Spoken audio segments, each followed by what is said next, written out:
It's an early Monday morning. I just sat down at my desk and started work for the day. My phone rings. When I read the caller ID, I notice that it's one of my old clients from when I worked for a different financial firm. This client always had her money managed in different locations. I managed a portion, her bank managed some, and she also had some of her money in a few annuities with a third financial institution. Her call was out of the blue as I had not talked to her in over 2 years. She asked me a lot of questions, because she was having concerns about her new advisor and some of the recommendations that he was recently making. Why does he want me to convert money to a life insurance policy? Why does my bank want to sell me another annuity? Do they get incentivized to sell me different products? I listened to her vent and say all that she had to say before I offered any kind of response. This is a topic that I am extremely passionate about, so I needed to take a second to calm down and gather my thoughts. Conversations like the one I just described is the reason why I decided to start my own business. I was tired of feeling like I wasn't encouraged to offer my clients exactly what I felt was in their best interest. I gave her some advice on what she needed to do, but after getting off the phone, I realized that I could have worded it differently. I was not sure I adequately made all the points that I wanted to make.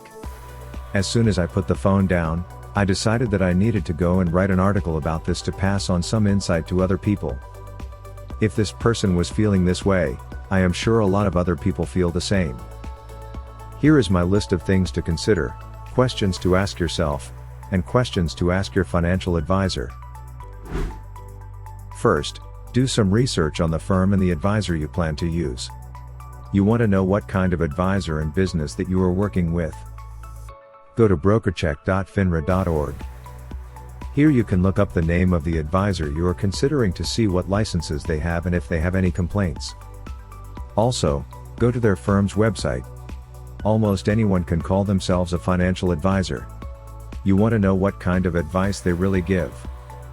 Sadly, a lot of advisors are only capable of selling certain products, like annuities or life insurance, so those are the products they recommend.